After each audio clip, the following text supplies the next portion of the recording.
Hey folks, welcome back to Bantu Africa. This is Chris once again coming to you live from central Pennsylvania. Very excited today. The holidays, the festive season interrupted plans to make this happen, but it's probably best we deal with this now in this year. I'm very excited to bring on my guest in just a moment. I'll introduce him as we go on here. But I've been hoping to do this interview for some time. As you know, I'm giving an opportunity for opposition parties in South Africa to have a chance to share their views and their party platforms and things in advance of the 2021 municipal elections in South Africa, which could be a landmark election depending on how things go. But my guest today is Major General retired Bantu Holomisa, who is a member of parliament in South Africa, also the president of the United Democratic Movement, a party that he started back in the 1990s with Rolf Meyer. And he's going to be on with us in just a moment, but he's got quite an impressive resume if you're not familiar with it. He enlisted in the Transkei Defense Force back in the 1970s, 76, got commissioned in 78. By 85, he's already Brigadier General, later became the leader of the Transkei, one of the former Bantustans, so-called Bantustans in South Africa. We'll talk a little bit about that today. And then was involved in the CODESA, the Convention for Democratic South Africa, as the lead delegate for the Transkei, one of the many groups that were at CODESA, working towards a democratic South Africa. And then after that was in the government, Deputy Minister of Tourism, if I recall correctly. And then he testified before the Truth and Reconciliation Commission, and the ANC was not happy about that. The African National Congress did not like what he had to say, and he said that he was simply stating what occurred. At least I'll give him a chance to correct the record if I got that wrong. And he broke with the ANC and founded the United Democratic Movement. He's been in Parliament since then and sits on different committees. And ladies and gentlemen, let me welcome in my guest today, Member of Parliament, retired Major General Bantu Holomisa. Sir, welcome. Thank you, Chris, and thank you to our viewers.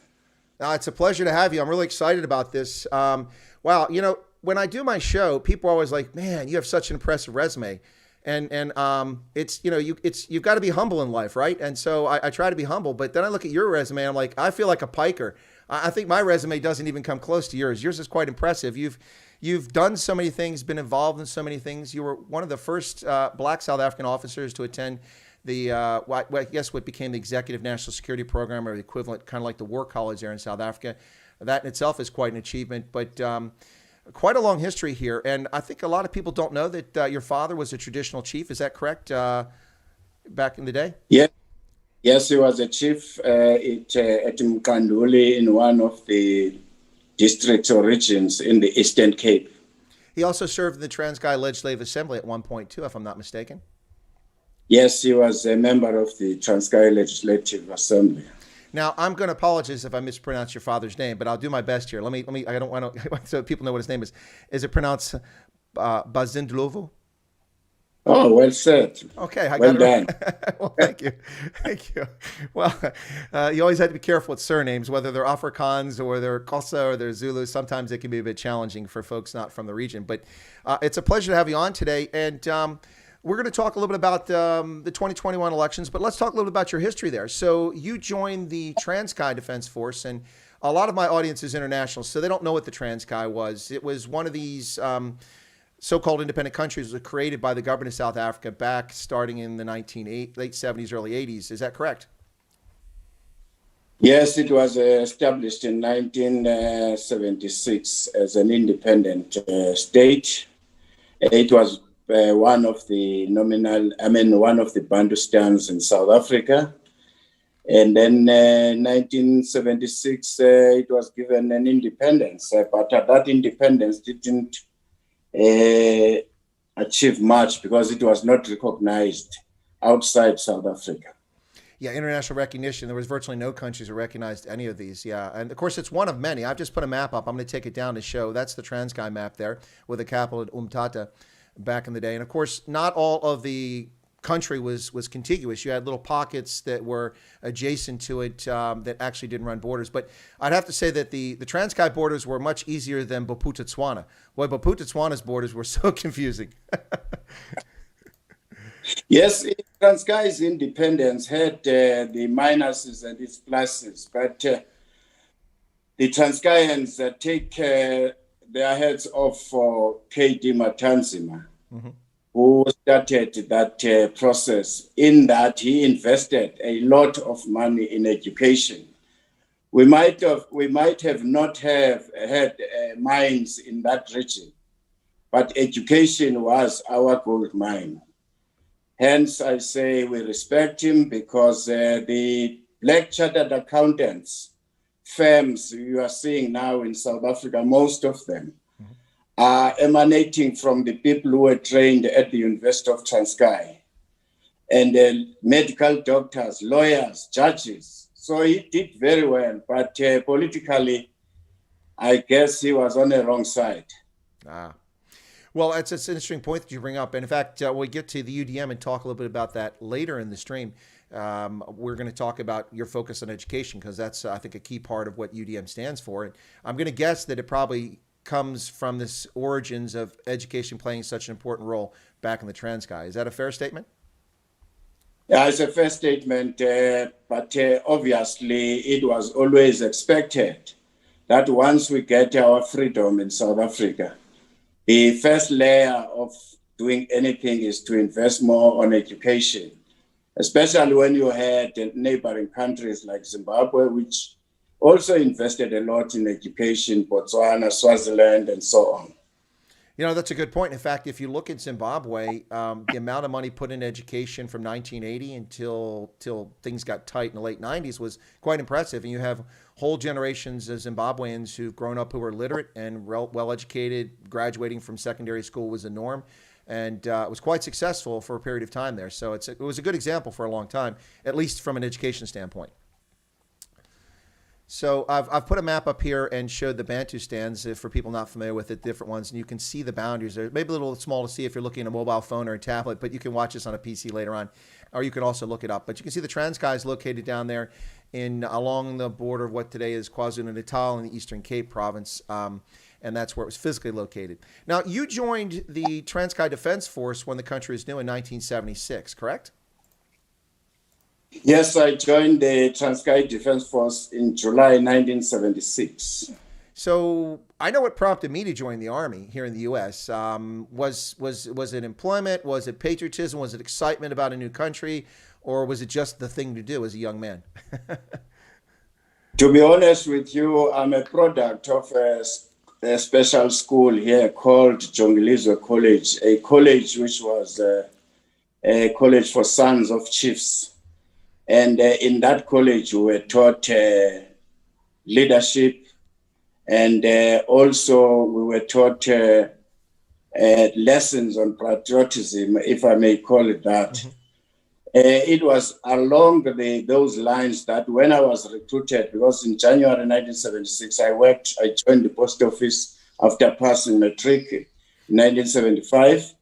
And then I joined post office for 6 months, and the recruitment agents of the Transkei Defense Force came and recruited us.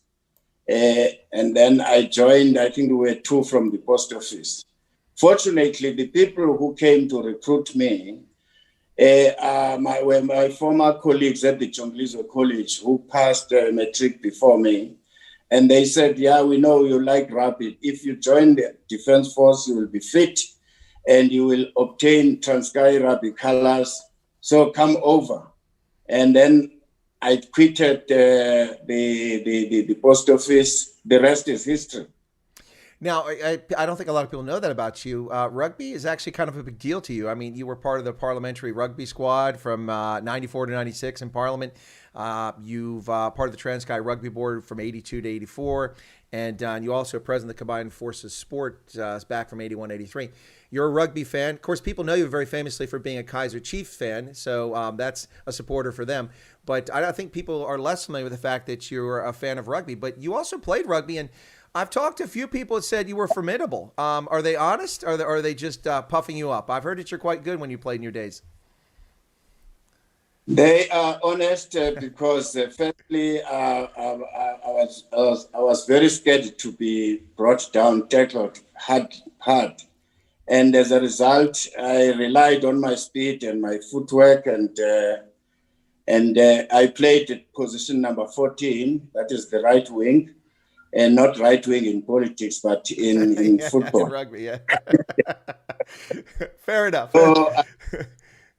So I scored a lot of tries, even the one I scored in Ireland against members of parliament in that part of the world. I scored the winning try. Sweet. That's awesome. Well, there's not a huge gap between us. You got a couple years on me, but if you're on the right wing, I'm a left wing. Not politically, but on the rugby pitch. So maybe we could team up for a game of old timers someday and have a little fun. You're welcome. Sounds good. Well, let's talk a little bit about. So you enlisted in the Transkai Defense Force in '76, new country. 2 years later, got commissioned. By '85, you were brigadier general, and eventually became a major general. And then eventually, after some political happenings and folks being ousted, you became the leader of the Transkai. And I believe you led the country into the transition to democratic South Africa, correct? Yes, that's correct. In fact, in 1976, after I finished the basic training, I went to do this instructor's course. And after that, I was nominated to do the officer's course. And then I was commissioned in 1978. And during that period, K.D. Matanzima expelled the ambassador of South Africa in Transkei and also expelled the military personnel who were training the Transkei Defense Force at the time. And then after that, we had to be accelerated to fill vacant posts, which were filled by the seconded staff. But the emphasis all the time was always, we must do military courses, train. And some of us were fortunate to have also been appointed to go and do courses abroad. And it was very difficult because not all the countries of the world recognized Transkei Defense Force, or the Transkei for that matter. So that's what happened. So because of the seconded officers from the South African Defense Force who were ejected, you were short leaders, and so they had to quickly come up with leaders. So, well, it sounds like for a young early period in life, people saw you destined for leadership, and obviously you were on the right path there. So we get to the end of apartheid, and we have CODESA, the Convention for Democratic South Africa. Now, there are lots of people with lots of different views on CODESA. In my view, it was a necessary event that had to take place to have a peaceful transition. And what happened in KwaZulu-Natal, we're not talking about that right now, but specifically about a peaceful democratic transition for the whole country. CODESA was important. You were the lead delegate for the Transkei. That had to be an utterly fascinating process to be involved in that, just to be there at this time in history, to be part of CODESA. I think that's something that a lot of people probably should put pen to paper and write about their experiences in CODESA. I haven't seen much in the way of writing. What was that like for you? Well, before I went to CODESA, we must also touch to the part of the history of Transkei, wherein as a result of a corruption which was taking place in Transkei government, the military intervened, and we removed that government. And as a result, I became a head of Transkei government through a military coup, but not the one by Trump. He was trying to do in Washington recently.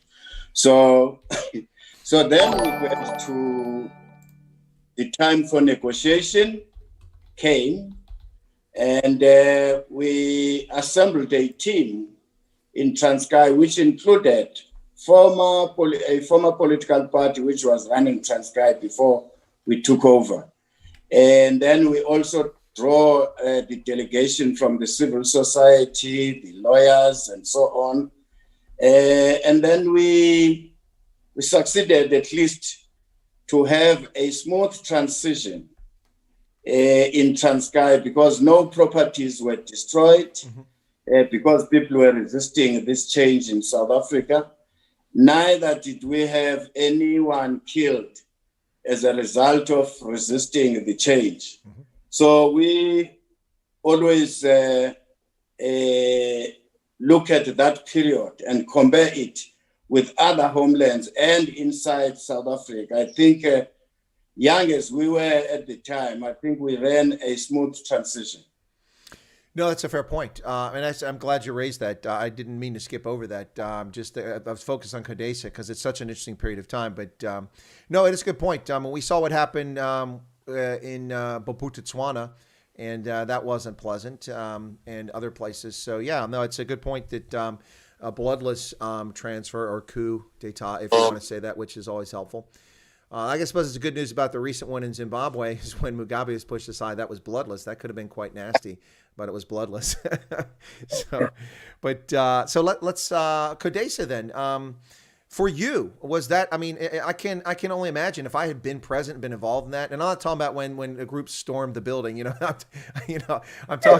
talking about just the whole process. It had to be interesting. And of course, back in those days, you knew a very young Cyril Ramaphosa because he was the lead negotiator for the ANC. So bringing all these groups together, the Pan-African Congress, the Bantustans, the National Party, the ANC, it had to be a very interesting event. It was an interesting event, but we commend what Madiba did for the other parties, including Homelands, as well as other liberation movements, by inviting them to be part of the process. Of course, some other two liberation movements, if I'm not mistaken, rejected that offer. But still, even though we were not party to bilateral discussions with the Nationalist Party, Madiba would brief the leaders of the Patriotic Front with a view to keep us informed as to what has transpired in those negotiations. And the whole setup, as you know, culminated into an interim constitution. A constitution Constitution of South Africa was drawn by elected members of parliament. Hence, it was only adopted in 1996. No, absolutely. But it was a fascinating process from the outside. I can only imagine what it was like being inside, especially the day that the people rushed into the building. That was quite a day in itself. I'm sure there's a few temperatures raised that day and a few people concerned about their safety, but quite an interesting process. Now, you've mentioned corruption in the Transkei. Obviously, you moved because corruption becomes so pervasive, but you also voted for no confidence vote against Zuma as president several times in Parliament. Is it fair to guess that the reason you did that was because of your frustration with the corruption during that era, or was there another reason that you voted for his vote of no confidence? Well, as far as the UDM is concerned, we questioned the judgment of the ANC members in Polokwane, who opted to elect President Zuma, who was already facing criminal charges of corruption related matters. And we insisted that we are creating a wrong precedence. Of course, in 2018, 2019, we intensified these votes of no confidence with other political parties in the opposition.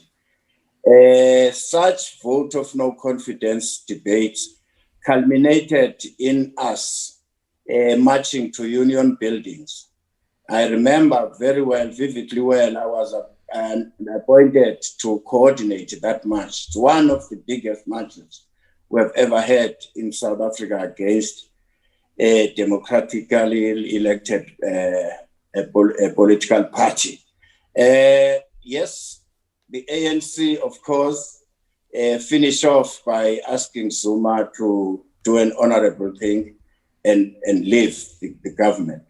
So that project was not an ANC project to ask their president to resign. It was a project of the opposition parties. No, absolutely. And the reason I raise the corruption issue is because when we get to the UDM, that seems to be one of the important things that the UDM is concerned about, corruption, and something that believes needs to be addressed. So it shows a consistent pattern throughout your life in politics, and the trans guy trying to root it out, also with Zuma. And as you said, he was already facing charges. Well, I don't know what folks in South Africa call this, but I call that the Polokwane massacre. When they had the ANC's conference, I call it the Polokwane massacre because Thabo Mbeki is unseated and then he resigns as president of the country. And it's then that I have to remind people outside South Africa that while South Africa is supposedly a representative democracy, it's really in many respects a parliamentary democracy because nobody votes for the president, the members of parliament do. Because people outside the country are like, okay, so he's not in charge of the ANC anymore. Why is he resigning as president? Well, because he might face a vote of no confidence from his own party if he doesn't resign. So that's an important distinction. It's about South Africa's democracy. It's different. You have a president. The UK has a prime minister, but you get your president in the same fashion that the UK gets its prime minister through a parliamentary vote. And I think a lot of people outside of South Africa are like, what? What's going on? I don't understand that. It's quite strange for people that don't understand it. So you just have to understand what's going on. So what happened was you testified at the truth that, well, you came into government, I'm sorry. So you came in as an ANC member, correct, in 94 and became a deputy minister back then for tourism? Yes, in 1994, I joined the ANC and I was appointed a deputy minister of environment and tourism. Whilst I was at that stage, the ANC itself was encouraging people to go and testify about the things which were done wrong by the apartheid. Mm-hmm. In 1995, if I'm not mistaken, I did go and participate in the TRC activities. I merely went to the TRC to ask the commission to compensate the families of the deceased soldiers of the Transkei Defence Force then, who were killed in an abortive coup backed by Pretoria on the request of the former leaders we removed from power.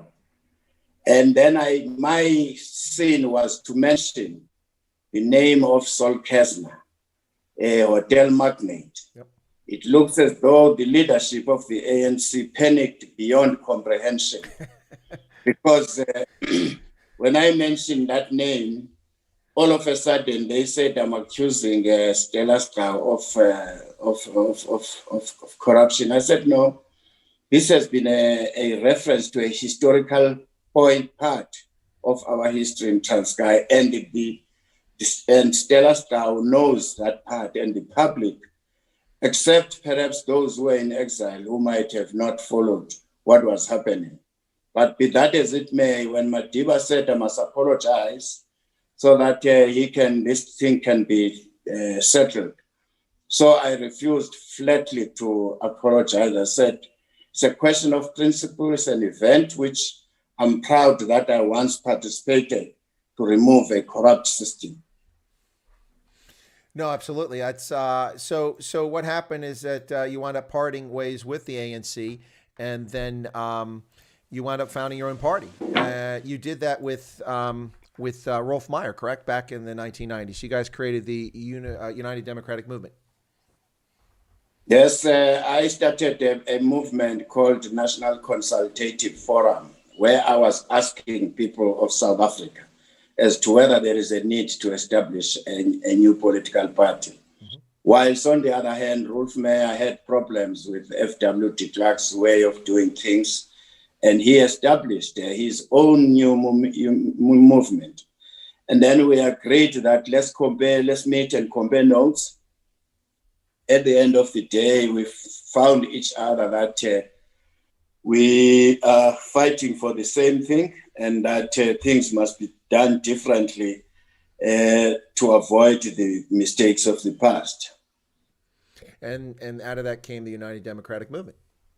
Yes, out of that came the UDM. Okay, which has been around now for a couple of decades plus. Although your vote total has been declining over the years, you still have two members in Parliament right now. You're one, and you have another member in Parliament at the moment, correct? Yes, that's true. And you wouldn't think that we are only two when we speak, because we don't have time. We speak facts, and you would think that maybe we are the official opposition, because we are not howlers. We present facts. It's like on the corruption. And we have won a number of cases here in South Africa, many major cases as UDM, including the one which we forced the Speaker of Parliament to allow members of Parliament to vote secretly, whereas she was against that, and then we won that. So it's not about numbers, it's about quality. Yeah. Well, that's actually an important distinction. And of course, they didn't want a secret ballot because they were worried that Zuma would get a vote of no confidence. And we saw the difference between an open ballot and a closed ballot, and how many more, obviously, ANC members voted for his expulsion or his no confidence. That's why they fear it. They fear the secret ballot because you can't intimidate people if you don't know what they're voting for. That's a big deal. So that was a huge thing. And then people kind of gloss over history and forget that that's a recent development, that there was an effort to make this so that they weren't secret ballots. Really difficult to run a political process if people can't vote their conscience because they fear intimidation by being exposed what they vote. And that's so good job for you guys standing up, and for the other opposition parties for standing up for that. It was it had to be something very difficult to face, but wow, something else. So Rolf Meyer, is he still active with the party, or has he left the party, or is he still involved, or because he's still around? Rolf Meyer resigned in year 2000 and retired completely from politics. He has been consulting internationally on settling disputes. Sometimes is tasked by the ANC government. Gotcha. Okay. No, it is interesting that I saw them they've brought opposition political figures in to be special envoys, to be ambassadors. Like famously, Tony Leon from the Democratic Alliance was brought in by the ANC to be South Africa's ambassador to Argentina, which is interesting. So interesting approach. You don't see that much here in the States. Political appointments to ambassadorial posts don't usually come from the opposite party. So that is interesting to see that. Now, I had a couple questions from folks here I just want to get in. This is kind of a general one. So what Chris Swanepoel asked, if you're happy with the way politics went in South Africa for the past couple of decades compared to the dream that Madiba had. Are you, I guess he's saying, are you, and I'm pretty sure I know the answer, but are you happy with where things are now? Is it where you expected it to be 26 years ago? To be honest with you, in the last 26 years, South Africa has done a lot of work for itself, for herself. And there are pluses and minuses we can point. For instance, in the rural areas and the townships and in informal settlements, there are lights today. You've got certain areas where there's water. Let me say, the social security of the African National Congress in government is still the best as compared to many countries of the world, where people are given free houses and so on. However, I've noticed that we will have at some stage a revolt against the government if we are unable to sustain these free gifts we are giving to our people. What we need to do perhaps is to check as to whether are we not becoming a country of consumers where we only eat what we have and we forget about tomorrow. Meaning, therefore, we need to invest more now on our economy. And also, the other embarrassing part is that in the last 26 years, we have failed to invest more on the majority citizens of this country with a view that they would become industrialists and produce things here in South Africa and be in a position to compete with the outside world. So I think the government on that side has failed dismally. You cannot expect out of 58 million population that 44 Black South Africans are still queuing for jobs in companies which are owned by few of the 3 million white population. So we have to do something. In terms of the lawlessness, my background, as you know, I'm a security person. I'm not happy. It's too much. It's too much. There's no discipline.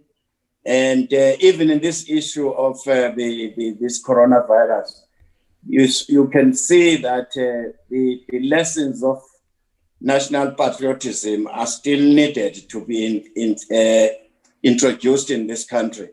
And to say, let us inculcate a culture of ownership, like this is my country, this is my city, this is my village, this is my home, this is my president, this is my government. We don't have that here, unfortunately. Even if you look at the way where we are unable to manage the waste management, and the people they just throw things everywhere. So I think the government, if they had the political will, of course, they would have addressed this. But it seems as if their priorities are elsewhere. No, absolutely. You touched on a few key points there. That back as a young man, when I was a lieutenant before, and as I became a captain, that's when the news was. I actually was promoted to captain the same month that the elections took place in 1994. So, but prior to that, I had said there's a few paths in my view at the time that South Africa need to focus on. The most important one being beyond the provision of services to the many people who didn't have access to electricity, clean drinking water and such, education. It should have been job one. Well, job two. Security should have been job one. Nothing else works if you don't have a secure environment. Transition to police from police force that's designed to accomplish certain things under the apartheid government to one that's involved in community policing, one that knows the communities it's involved in, that the officers are trained in restraint, they know how to do proper things. You have detectives that have the proper forensics capability to do investigations, and then the justice system that actually prosecutes criminals. All of that's necessary. You got to fix that. You got to fix education. And you've got to be patient because it's going to take a couple decades. You have a lot of South Africans whose only form of rejection of apartheid was not to go to school. And so you have a lot of people who grew up not well educated because they weren't going to school for a number of years. And then the other thing I suggested back then was a national sovereign wealth fund for something you just talked about there, General. And that's, you're talking about an ownership society. That's what I talked about, a proper national sovereign wealth fund so that people in South Africa have a stake in its success and they see something coming back from it. But folks, you're listening to Chris Wyatt Africa here on the Indaba Africa channel on YouTube, part of the Indaba Broadcasting Network. My special feature guest today is none other than Major General retired Bantu Holomisa, a member of the South African Parliament and the president of the United Democratic Movement. We are talking about his personal history and just transitioning into now more recent events. And so welcome to the channel. And I think a lot of people don't know that your full name is actually Bantu Bonke Harrington Holomisa. So I thought I'd share that because we all know you as Bantu Holomisa. So people probably always wonder, why do they call this dude Bantu? Bantu, if I'm not mistaken, means people, doesn't it? In several languages. Yeah. So anyway, I thought I'd share that. Well, let's talk a little bit about the things you just talked about there. Now, the ownership society, the lawlessness, it is quite frightening. The lawlessness that takes place, the low regard that criminals seem to have for human life. And it's all human life. 60 South Africans are murdered every day on average. And it's very frightening. Cash in transit heists are very brutal. They execute people who don't even offer resistance, shooting in the back of the head in broad daylight with impunity. The robberies, gender-based violence, home invasions. Look, every country's got issues like this, but of course, it's very depressing in South Africa to see this sort of thing. And then, of course, an issue that doesn't get the attention should get, from my perspective, in part because I think it's misrepresented. And this is the issue of rural security, as I talk about, and an issue of farm murders, which affect all South Africans, blacks, whites, coloreds, and Indians being murdered by people. But it must be very frustrating for you sitting in Parliament and seeing the ineffectiveness of the South African police service against this degree of crime? It is, but at the same time, I'm aware that the reason why there is this incompetence among the law enforcement agencies is because some of them do not qualify.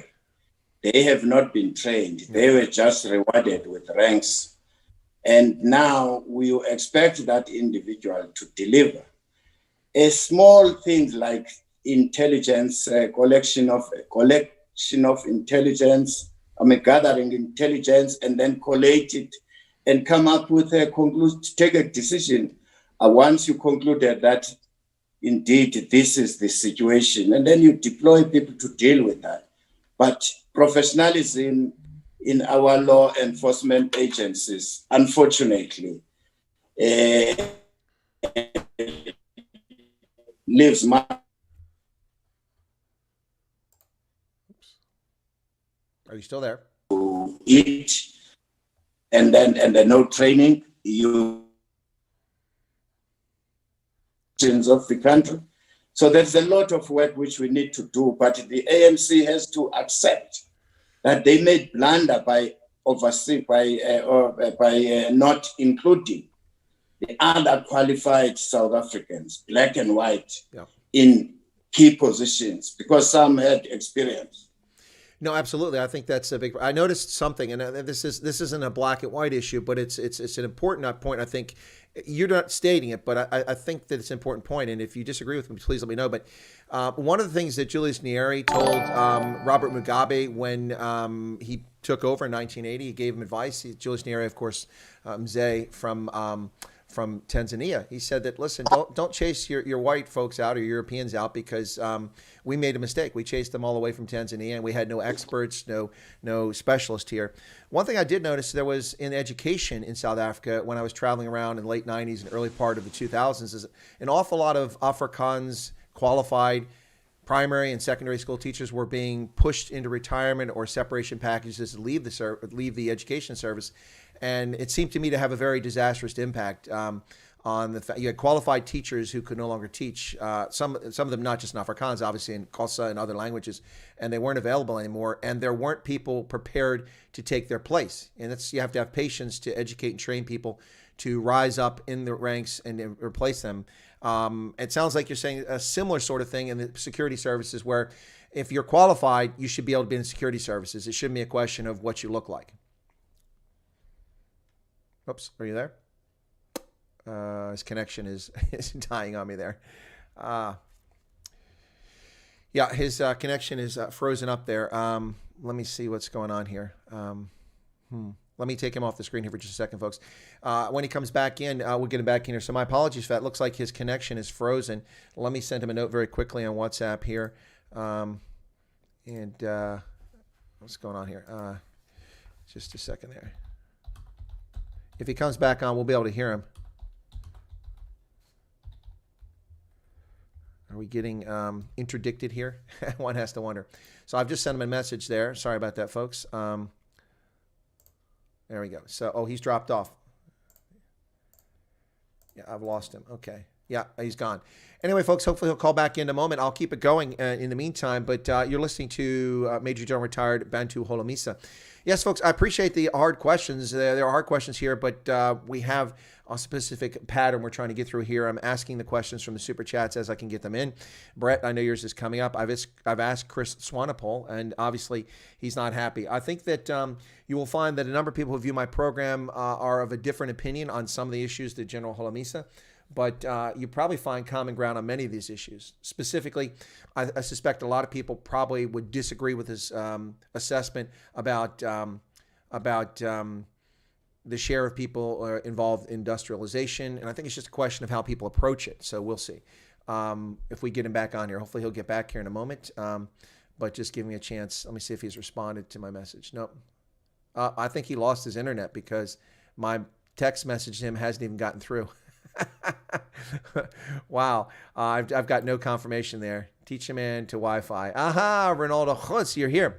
I had a feeling you might tune in for this. And yes, I did have plans to talk to the general about the former mayor of Nelson Mandela Bay. That's right, folks. Bobani. Mongameli Bobani. I was going to talk to him about that. Maybe he got load shedding. That might be what it is, folks. Listen, so if we've lost the general because of load shedding or something like that, we'll try to get him back on, and we'll continue. We won't run through the whole history when we get him back on of his background. We'll get to the meat of what we're getting to right now, which is the issues on the UDM as an opposition party going forward. And I will not forget that question about Bobani. We'll ask about that. So no load shedding today. You say that, but that doesn't mean that Eskom is delivering electricity to every house in South Africa. Why was load shedding suspended? What happened? Whose business did they shut down? Which platinum mines aren't getting electricity today so that they can have electricity for your houses? Yeah, I was enjoying the conversation too, and I appreciate the questions. Thanks a lot for sending them in and for the super chats that came in already. I do appreciate that. And to the 150 currently watching, thank you so much. Yeah, I can't tell him Stronger Together because his phone isn't receiving messages. Oh, okay, he got it. Okay, his message went through. Can you? Oh, here he comes. All right. Okay, apologies to the super chat. Looks like he's coming back. Yay! All right. All right. Are you back? Yeah, am I back? I've always been here. You're the one who left, sir. I saw you. I thought you were frozen. No. It was your connection. We're good. We got you back. We got you back. Welcome back. No, I thought maybe it was load shedding. You never know. The embarrassment of Eskom. Or a sabotage of some kind. Well, it's that too. You know, we were just getting to talking about the ANC, so I was wondering if maybe the signal got cut. No, just kidding. We're talking about ANC and also the march to the capital. So maybe too happy. Well, let me get to this question since we had a brief break there for a moment. There was a question from one of my longtime viewers who, and this is kind of an esoteric question. He said, so what was your favorite thing about your time in the Trans-Chi Defense Force and your least favorite? I mean, if someone asked me my favorite moment in the Army and least favorite, I can identify those. So what were your favorite and least favorite things about the Trans-Chi Defense Force? It's been a couple years, but I'm sure you remember something. It was more about intensifying training of our troops and also exploiting the relationship we had with the ANC while it was in exile, in that the late Chris Hani and late Steve Tshwete would organize with other countries for us to send our military officers for training. So I would always cherish those moments. And what was the least favorite thing? Well, it was a peacetime. There's nothing much. We're never under pressure in Trans-Chi Defense Force, so there's nothing to talk about, really. Gotcha. No, that's fair. Peacetime. Well, war is maybe exciting, but it's also quite deadly. So, but peacetime and deterrence is always a big part of our missions in uniform. People forget about that. Oh, Anna Marie Nell told me, shh, don't wake up Eskom. No, we don't want to upset. They might actually start doing load shedding tonight. Well, let's shift a little bit there, General, and talk about the UDM. So I looked through core values for your party, and you talk about a lot of things that I find a lot of common ground with, and I think many South Africans would. So the core values in the UDM off the website for the party say respect for life, dignity, human worth of every individual, integrity in public and private life, individual rights and freedoms enshrined in the Constitution, tolerance and respect for the rights and freedom of others, freedom of religion and worship. These all sound like reasonable positions to take, and I suspect that they're core values for the UDM even today. They are. In actual fact, many people always ask us, what is UDM stand for or fighting for? And I think today I must answer some of them who have those questions. The UDM is a social democratic party that stands for inclusion, social development, and responsible economic empowerment. We put the people first and are guided by a strong moral compass especially on the ethics of good governance. That is precisely why we are still occupying the Chris in the last 26 years. I mean, in the last 22 or 23 years of our existence as a party, by merely pointing out to the government that don't do A, B, C, D, E because you are violating clause what in the Constitution and in the PMF financial regulations. We are proud of our vision and mission and what we stand for. No, excellent. That makes all the sense in the world. So let me run through a couple of top issues here. I'll just run through a list of them I took off the site, which I think would be interesting for people to know more about. And we can focus on a couple of them. The UDM has concerns about energy and alternative energy. That's one. National health insurance is another. The concern about creating dependency on the state. You sort of talked about that briefly a short while ago. Education, an important issue for UDM. Corruption, another important issue. Both education and corruption, long-time issues for you personally, all the way back to the trans guy. And then UDM land reform issue, and then policing. These are all, I think, critically important issues here, and the UDM is involved in all of them. Well, I think we probably should put something to bed here very quickly, because I know a lot of people are not really sure where the UDM sits on land. So specifically looking at what your party has online about land reform issue, basically what you've said is that the failure, I'm going to read directly from what it says on the site, the failure of the current government to make sufficient progress on equitable land ownership deprives South Africans of a vital nation building tool. And the UDM maintains that the slow delivery of land occurs due to corruption, ineffective governance, and maladministration. Well, on that, sir, you and I find very much common ground. I've argued for a long time that the ANC has not been serious about this. The original 75,000 land claims filed from 95 to 99 have mostly been resolved. There are still about 1,000 outstanding. The subsequent window that was opened by Zuma with another 141,000 claims includes a lot of frivolous claims, some legitimate. But the government doesn't allocate much money. They'll spend money bailing out Eskom and Transnet and South African Airlines, and they don't put any money into land. This year, the amount of money that went into land was just a few $100 million rand to purchase land, yet they spent billions on the airline and on Eskom. So if you want to tackle one of those issues, which one of those might be the one you want to talk about first? Firstly, I think the issue of land needs to be discussed, debated openly by all. And I think the process we embarked upon in Parliament is a fair one. We are waiting right now, had it not been for this COVID pandemic, that legislation should have been debated and possibly been approved. Where we are making some amendments, advocating for amendments so that we speed up the land distribution. However, the UDM is, maybe it's because I come from a province which fought many wars against the British forces, and we won most of them. And the truth is that people were removed from the forceful removal took place long before 1912. Yeah.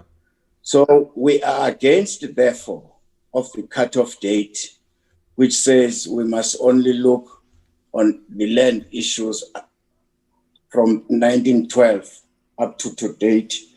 That's not fair.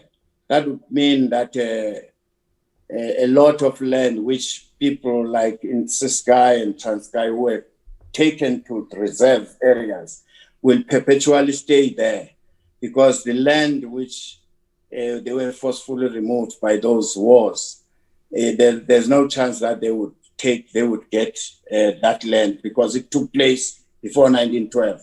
So we would like that in this debate there must be fairness, and not just to do a thing to appease certain political gimmicks. I don't like this nonsense of pleasing certain people against the factual history of this country. So we are going to participate fully in this draft legislation which the ANC government has tabled.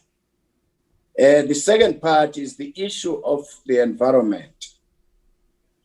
When I grew up in the rural areas of Transkei, we used to have witness proper ecosystems where there was a fencing off of grazing land, mealie fields, and so on and so on. And the sustainability and maintenance of the dams and rivers. But when I drive around the area now, I feel that the desertification is going to destroy that area.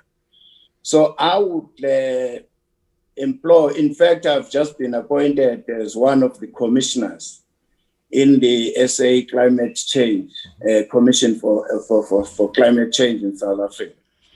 I'm going to recommend strongly that there has to be a priority, that our environment must be given priority, given that the revenue of this country is dependent on tourism these days, no more on agriculture or mining. So I am looking forward to participate and see how these renewable energies could be improved so that they are sustainable for our rural areas. The third part, of course, is the question of competent administrators. I like to invest more on training. Maybe it's because of my background in the military. Mm-hmm.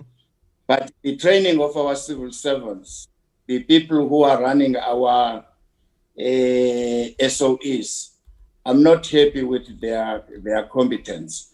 So there is a need to invest more on the public service training, instill discipline, inculcate a culture of ownership, and of course, education. It is unfortunate that the sanctions which were imposed against South Africa to force change has also affected the investment in areas like technology. In certain areas, we are lagging far behind for about 20 years. So there would be a need, therefore, to accelerate or invest more on training and producing people in various fields, either in the IT or even nurses and teachers. Mm-hmm. Colleges of education, colleges of nurses in this country were closed down in 1994. But now we are depending on recruiting people from outside. Some come with fake documents. Mm-hmm. Yeah, no, that's something I've noticed as you see a lot of like physicians who come from other parts of Africa, and I've seen some of them practice, and I question whether they really are physicians and they just have fake documents or not. If you're going to have a fake software engineer, that could be bad. But if you have a fake physician, that could be fatal. That's a really bad news. So that's important consideration. So you're saying the teacher colleges were eliminated. So I probably should bring them back. Yes, if I were to be given power for six months or so, that would be my priority, because if you change syllabus, you need to make sure that the teachers understand that change. And the best way is to introduce that kind of syllabus for the country. Mm-hmm. In fact, in this country, as far as education is concerned, we need a big indaba wherein we can identify pillars of our education. And that those pillars, whoever come and become a government, they would never willy-nilly change those pillars without consulting the community or the South Africans. Right now, we are victims of, if there is a cabinet shuffle, and the Minister of Education is removed, then he or she is going to come up with his or her own syllabus. Some have even went to New Zealand to gather syllabus which was already in the dustbins of New Zealand. So we need an education in Daba wherein we can say, here in this country, we are going to have O levels or this kind of system for this category. And then that when this matriculant leaves school, at least if he or she cannot make to university, he or she should start his or her own business. So that means there has to be an introduction of a commerce subject for everyone, mathematics, you name it. Sounds like a different focus of curriculum. You mentioned of land degradation, particularly in the Eastern Cape you were talking about. Do you see that as a consequence of misuse, overuse, and or climate change, or all of that together?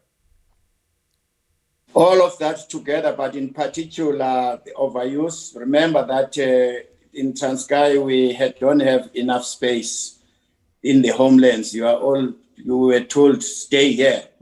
The lucrative part of the area was taken away during the 18th century. So that is the land which we say it should be distributed fairly, and say those who want to produce food, here is your piece of land. Here is the access to capital. Here is the equipment. You start up. In the next 10 years, you will be, 5 years, we will support you. After that, you are on your own. So the climate change, therefore, is affecting also the area. If you read the recent storms which took place in that part of the world, you will realize that, yes, it is here. If people don't believe it, hard luck, that is here. Hard luck. I like that. That's good. So when you started the party, your first election you stood for was in '99, and did reasonably well. You picked up almost 3.5% of the vote at almost 550,000 votes. But in the national elections, the fortunes have declined over the years. Now, but you're not alone. You're not the only opposition party. Inkatha Freedom Party did very well, not as well as it should have done, but very well in the '94 elections. But they've continued to decline. I attributed their performance when Zuma came to power is people voting ANC because of Zuma. But even after he left in 2019, a lot of Zulu still voted for the ANC who used to vote for Inkatha Freedom Party. So the question I have is for the UDM going forward. Do you have a plan or an idea for the party to drum up more support and raise your vote total again? Is that an objective? I would think it would be an objective. You want to get the vote total back up, get some more seats in parliament, and perhaps grow the party, because it seems to have been declining in support, and there may be a lot of reasons for it, but I suspect you probably want to grow it again.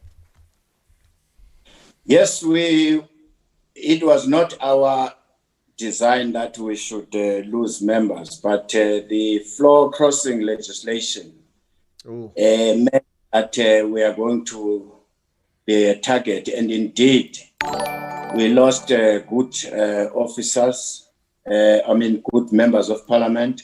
Some ANC appointed them as ambassadors. Some are advising the president as we speak. So we had good material, but we are not moaning, we're not whinging, we're just stating a fact that once you get your people are enticed and taken away, and then that affects your human resources, that affects your resources, financial resources. But be that as it may, we think that the timing is correct now, is right for us. Our ascendancy plan by 2024, definitely with all these scandals you are seeing now, at least it's going to help us. In particular, and I hope that Zondo Commission would come up with a resolution which says no political party which, if it is in power, would receive monies which monies which have been planned properly to be channeled through a certain company, and that company is used as a conduit to channel that money back to the party head office of a ruling party. That has been proven. The members of the ANC have said, yes, Bosasa gave us so many billions for our rallies, for our congresses, for feeding our people, for buying T-shirts. If the playing field can be leveled, I promise you, things will be different in 2024. Well, 2024 is a long way off. And what I've been telling people since April of 2020, opposition parties, is that you really need to hit the ground now. People in the DA and the Freedom Front Plus and other parties are talking about trying to grow their membership. And I advise parties like that if you want to grow your membership, you have to be in townships. You have to be in mining hostels. You have to be in rural areas. You have to connect with South African voters. You have to convince the 17 million South Africans that don't bother to vote that they should register and they should vote because they're eligible and vote for your party. Now, 2021, assuming the municipal elections take place, given all the resentment over the tobacco ban, the alcohol ban, open-toed shoe ban, e-commerce ban, I could go on, sir, all day with what the ANC has been doing in its response to COVID-19. But a lot of people are really, really not happy with the ANC across the country. And to me, it seems like a golden opportunity for opposition parties to grow their base and draw more support. Is your party looking at this as an opportunity to find disaffected voters from the ANC, or have you thought a strategy out for that? In the past couple of years, we have seen that the ruling party's membership is declining in terms of the vote. People who vote for it are declining to vote for it. So that's why they lost big metros in the last local government election. And again, I coordinated a lot of meetings during that period, establishing government in Johannesburg, a metro, Port Elizabeth, and also Pretoria, and yeah. So we feel that the politics of coalition in South Africa are the politics of the future. The level of corruption we've witnessed has led to many to believe that one-party dominance is not okay. One-party dominance breeds corruption because it lacks checks and balances. Therefore, the future of municipalities here, I think they will continue to be run under the lines of coalition. But let's talk about 2021 local government election. All right, let's talk about it. Depending as to whether the COVID-19 will go away and all these lockdowns and allow a period of marching towards normality where people can do rallies and do door-to-door campaigns. As long as that period, setup is not known, when will it end? I begin to doubt if we will even have the local government elections in 2021. I don't think Cyril Ramaphosa's government is ready to have a press conference tomorrow and say the lockdowns are a thing of the past, given the number of people who are dying, especially under this second wave. So I doubt very much. But if local government do take place, expect that there's going to be a lot of contestation, which would be good for our democracy. We will be there. I agree with you. It would be fantastic for democracy. And I think that, as I've told people, that in the 2020 municipal elections, assuming they go forth with the level of discontentment with ANC, not just over coronavirus, but in recent history, I think the 2019 national elections, from my view, is an election that was kind of an anomaly. The ANC, while it wasn't popular and its vote decline, still kept the majority, in part because I think one of the main opposition parties, the Democratic Alliance, fumbled the ball. They really confused their voters as to what they were for and what they were against, one way or the other. People weren't sure, and it cost them. So some smaller parties did gain votes, but so I think that was kind of an anomaly, the 2019 national. I think the 2021 municipal elections, assuming they go forward, could really show a difference. And you touched on something there, sir, about coalitions. A lot of people are talking about coalition governments in South Africa. At the national level, I'm not sure how that's going to work. Maybe in 2024 we can see a change, but certainly in 2021, there's a very good chance that coalition politics could work in Nelson Mandela Bay, in Shwana, in Johannesburg, maybe even in Durban. The ANC, surprisingly, has lost more support in Durban than I would have expected. So going forward, it sounds like the coalition politics is something that does appeal, especially for a small minority party.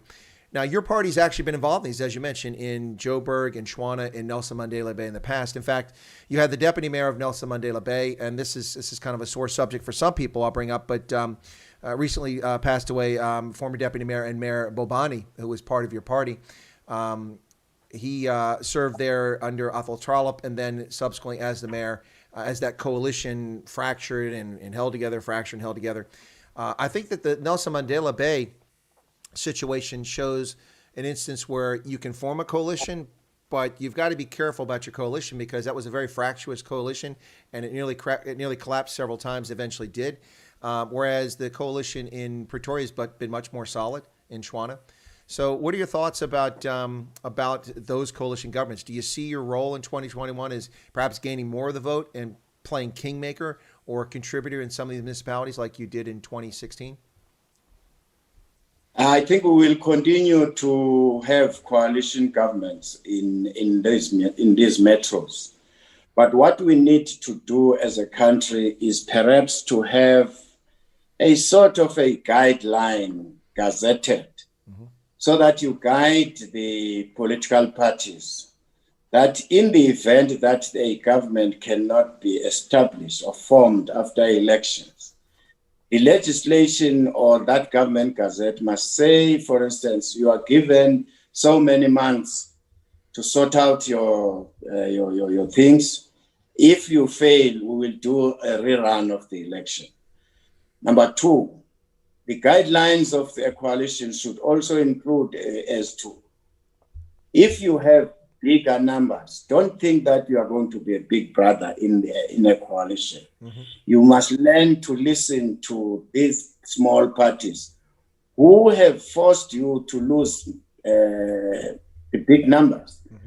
And they are representing a certain constituency and they have certain interests to be served by that particular municipality. So we need to run workshops. There's a good model in Germany. There's another one in New Zealand.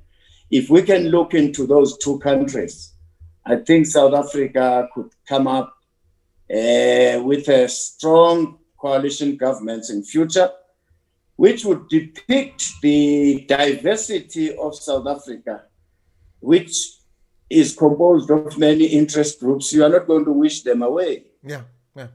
They're there.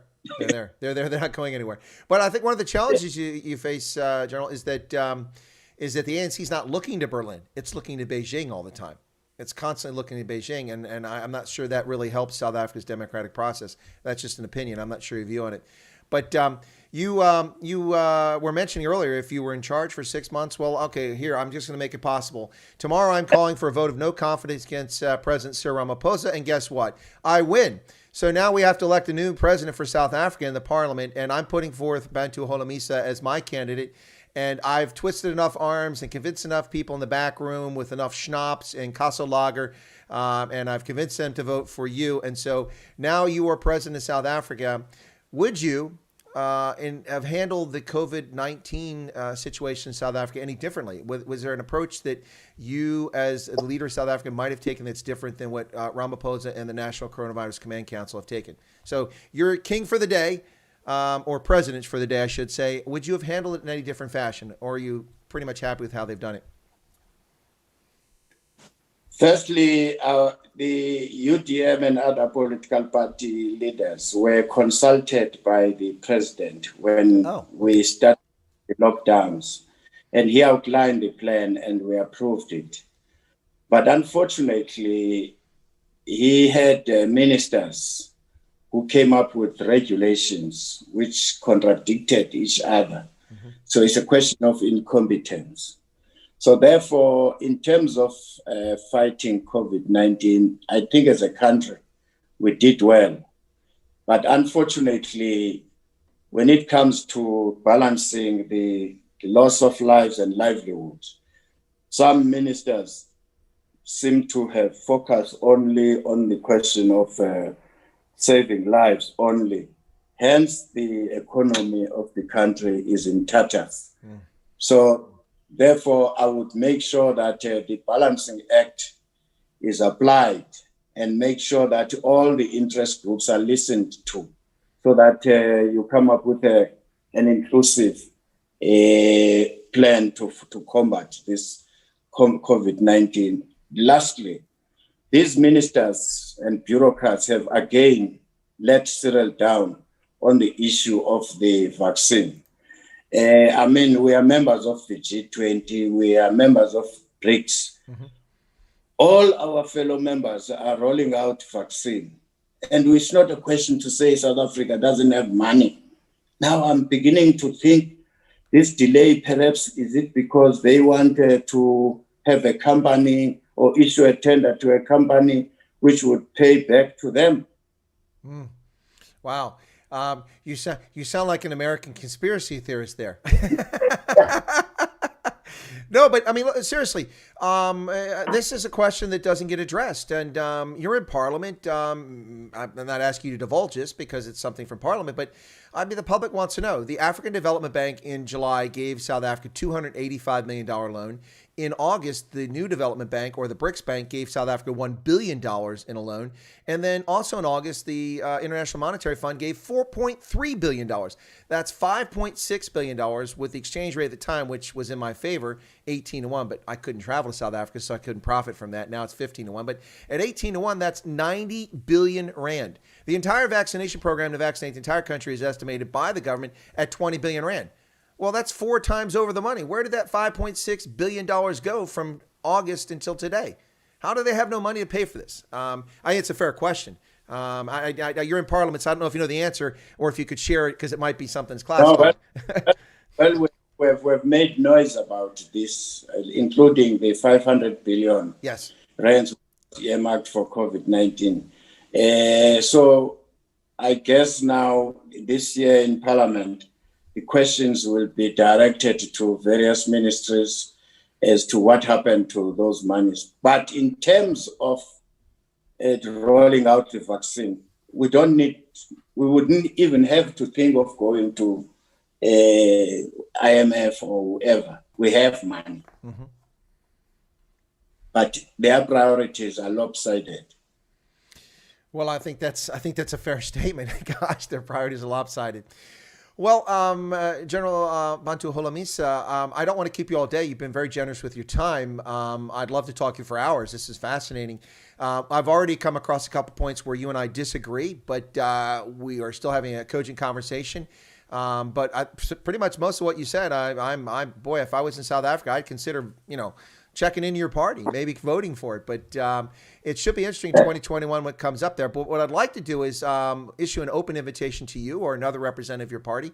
If you'd like to come back on the channel sometime, I'll invite you back as we get closer to elections to talk about it if you'd like, so people can hear more about what your party's about. But before we go, is there anything you'd like to share with folks out there? Bear in mind, it's an international audience, but there's a lot of South Africans in the audience. Anything you'd like to share with them, either about the UDM or COVID or hope for the future, or no promotion of Kaiser Chiefs. This is not a soccer channel. You can promote rugby, but no Kaiser Chiefs promotion here. No, I'm just kidding. Whatever you'd like to say. Any thoughts you'd like to share with us? No, what I would like to say to the audience, which is watching this program, is that people, this COVID-19 is a killer. Let us not underestimate it. It would be good to take the view of the scientists. We listen to the politicians. We listen to the ministers of police. But at the end of the day, we as individuals, we must be responsible and also be the policeman to police your neighbor. And when you find that he's flouting the regulations, you tell him or her. Good luck. There you go. There was something here I just want to share very quickly. There's an American who's a huge fan of South Africa, and he knows a lot about South Africa's participation in the Korean War, and he wanted to know if you were aware that the South African Air Force was involved in the Korean War, and that the pilots were all white, but most of the maintenance crews were black South Africans who went there, and they did a fantastic job, made a major contribution to the Korean conflict. He talks about it all the time, so he's just curious if you happen to know about it. So I just thought I'd ask that question. They went right where? In South Korea, in the Korean conflict, back in the 1950 to 53, the South African Air Force went all white pilots, but black maintenance crews.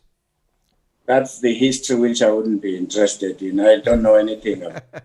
Well, it's quite a while ago, so there you go. Anyway, let's see. Let's make sure I missed anything else here. Oh yeah, I did ask the question. We touched on Nelson Mandela Bay. So, all right, well, sir, thanks a lot. I really appreciate it. And as I said, the door is open. You're welcome to come back anytime. In lockdown, all I'm doing is growing this ridiculously long beard in lockdown. Next time I'll bring I will delegate my deputy president, Ngabayom Zikwangwa, who sits in the portfolio committee for finance and the economic cluster in parliament. So that you could talk about how do we get out of this quagmire wherein we are importing almost everything in this country, whereas South Africa was once an exporter of many things, including food. But today, of course, we understand the issues related to that were members of the WTO, that were members of the Global Village. But we cannot sustain our economies if we just open the floodgates. Because if you want to be a president, for instance, in France, if you are not going to promise the farmers that you are going to subsidize them, you will never be a president. So there are certain areas where we have to say, we protect our people. We will trade with you. But this dumping business, I'm against it.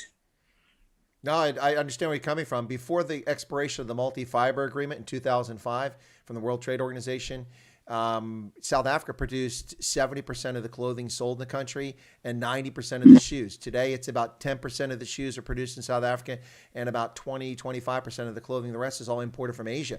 And with that went hundreds of thousands of textile industry jobs, and then all the jobs around that. So I understand exactly where you're coming from. I don't think you're arguing for protectionism, but you're arguing for fairness. Is that correct? I'm arguing for fairness, but at the same time that the raw material we have in South Africa must be processed here, so that we create more jobs. Then we can export and compete with others on the international line. But to be on the receiving end every day and they take the raw material, process them, and then dump them back here, I'm against that. No, absolutely. I got you. That goes back to the whole argument with Kwame Nkrumah and smelting aluminum in Ghana and the Akasambo Dam, and now we're importing the stuff we're supposed to be making it here. And so, no, I got you. It makes all the sense in the world. Well, I look forward to getting your deputy on the channel, so I'll chat with you offline, and we'll try to get that set up. That'll be fascinating, I think, for people. But, sir, once again, it's a pleasure having you. It's for me, I've known who you were for a long time because, of course, I followed events in the Bantu stands back in those days, and so you're already a known personality to me back then. And so it's a pleasure to finally get a chance to talk to you, and I hope you enjoyed this conversation. It was less an interview and more a conversation. That's how I like to do it. But once again, you're welcome back anytime. Thank you for Thank you for the opportunity. Thank you. All right, thank you. Ladies and gentlemen, I'll let him step out of the stream. That's Major General Retired Bantu Holomisa, who is the president of the United Democratic Movement in South Africa. Let me put him in the waiting room there. Where is he at here? Put in waiting room. There we go. Whoa, that's all messed up. I have to remember to fix that. So there we go. Anyway, folks, thanks a lot for tuning in. I really appreciate it. Very kind of you to join us for the stream today. Obviously, there are things that not everybody agrees with. For instance, what the general had to say about land and about a date going before 1910. I disagree with that. My view is that you can play this into infinity. Someone made the point that the Afrikaners in South Africa could make claims to KwaZulu-Natal because Dingane granted them rights to be in Zululand. He gave them land for them returning cattle that he claimed were stolen by another group, and they fulfilled that agreement. But that's not how it worked out. So yeah, there has to be a date. But I certainly empathize and understand where he's coming from with events in the Eastern Cape and land dispossession and land return. It's a very complicated issue. I think at the end of the day, reasonable minds can come to a reasonable conclusion. And but I've always been of the opinion 1910 was the Kudace agreement was the right date to pick. But that's just. But many of these issues, I think that many people in South Africa will find that you're not that far out of alignment with General Holomisa. As far as corruption, yeah, folks, corruption's there in South Africa. But this is a gentleman who has consistently tried to fight against corruption for nearly 40 years.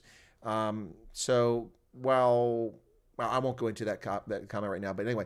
So I just want to thank everybody for tuning in. I appreciate watching this. I hope that you got it. Chris says, with all due respect, many of his so-called trained law enforcement couldn't read.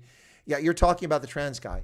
Yeah, okay, fair. But the trans guy came into being in 1976. If he had illiterate policemen, that's not really the trans guy's fault, is it? The trans guy didn't train those people and educate them. If in 1987 they had illiterate policemen, well, that some of the responsibilities should be borne by the trans guy. So in the interest of full disclosure there, Chris, you gotta look at this in a holistic perspective. But anyway, I hope you guys enjoyed the conversation and the interview. I really enjoyed it. It was a pleasure to talk to him. And I appreciate General Holomisa for following through as he promised to do. It was wonderful to get him on here. And by the way, he picked the rugby jersey. Today is the 2019 Rugby World Cup jersey, the home jersey for the Springboks. I had a host of jerseys here knowing he was a former rugby player, and I let him select, and this is the one he selected. So, no, Chris, I got you. No grudge against him, but memories, yeah, no, I got you. Well, I don't think you're trying to make it all roses. We're trying to be civil here. There are a number of issues where he and I would disagree, but I was here to interview him, not to interject my views all the time. So, yeah. But it's another opportunity, another option for South Africans to look at. You've got lots of opposition parties to pick from. And just think about it. So anyway, there you go. So that's Bantu Holomisa and the United Democratic Movement. Anyway, so we'll get his deputy on here and talk to him about more policy things coming up in the future. If you're not a subscriber to Chris Wyatt Africa, hey, why not become one? Smash the subscription button right down there. Be sure to toggle the bell icon to get notified of updates. And if you don't mind, smash the like button. 136 likes. We had 170 people watching this at one point. 136 likes. Come on. If nothing else, you could like the way that the interview was conducted. Yes? Anyway, folks, thank you for your support. And there we go. Just jumped up to 140. Appreciate it. That's 4 more. There's plenty more we can get from that. But thank you for this. And I'll have more folks coming up on the channel for interviews. But thank you. And what else? Will I do a Night Owls? That's an hour from now. I'm not sure I'll do a Night Owls tonight, because I've already done 2 streams today, so I'll probably call it for the day. Thank you all so much. I need to get busy scanning these photographs from my mother's collection when she passed away, so I'm working on that. Sloth Puppy says, sadly, I'm not impressed with South African political leaders. Well, Sloth, take a number. I'm not impressed with American ones. Sky Greg T says, thank you for an interesting stream. Well, it's my pleasure, Sky, and thank you, Greg. Thank you guys for popping in. And yeah, the Telegram group is there. If you want to join the Telegram group, it's free. If you're a paying member of Chris Wyatt Africa, you can also join the WhatsApp group, which is limited only to members, but you have to send me an email. Anyway, folks, thanks for the super chats. Dreon, I don't think I got the answer you were looking for, but it wasn't going to go with the flow. So I did bring up the issue of coalitions, Bobani. I know where you're going for that. Dreon, thank you. I didn't miss the super chat. I tried to work it into the conversation, just didn't work out quite as well as I wanted to. Anyway, so thank you for that. No kung fu, not on this. This is professional. No playing around at the end of this. So we'll save that for later. Anyway, thank you so much for the super chats, Brett, and for Dreon, and who else sent the super chats? Chris Swanepoel sent a super chat. Thank you all so much. No WhatsApp, no Facebook. Says Malcolm Stark. Okay, well, Telegram's available. You can go to the Telegram group. It's available. I'm considering making a group on Gab.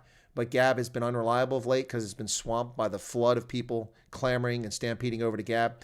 But I will consider putting a group up on there. But for now, you can join the Telegram group, which is available, and it's very busy. It's always hot. Every time I look at my phone, it's hundreds more posts have been in there since the last time I looked at it. Let me just look right now. So I'm looking at the Telegram group right now, and since I last looked at it, we now have 244 members, and there have been 507 messages since I last looked at it a few hours ago. Wow. 1, 2, 3, 4, 5, 6 people have just joined. Wow. Wow, look at that. 7, 8. Wow. So 244 folks. Yeah. So anyway, thanks a lot. God bless. I'll catch you guys tomorrow on Chris Wyatt Africa. Once again, my special thanks, or my thanks to my special guest, Major General Retired Bantu Holomisa, a member of South Africa's parliament and the president of the United Democratic Movement. Thank you so much for coming on today. Really appreciate it. All right, guys. There you go. That's it. Make sure I got everything set here for the close, and we'll get out of here. And we'll catch you here next time on Chris Wyatt Africa. All right, folks. God bless and good night. Where's it at? There it is. Whoops. That's not right. That's the wrong one. There we go.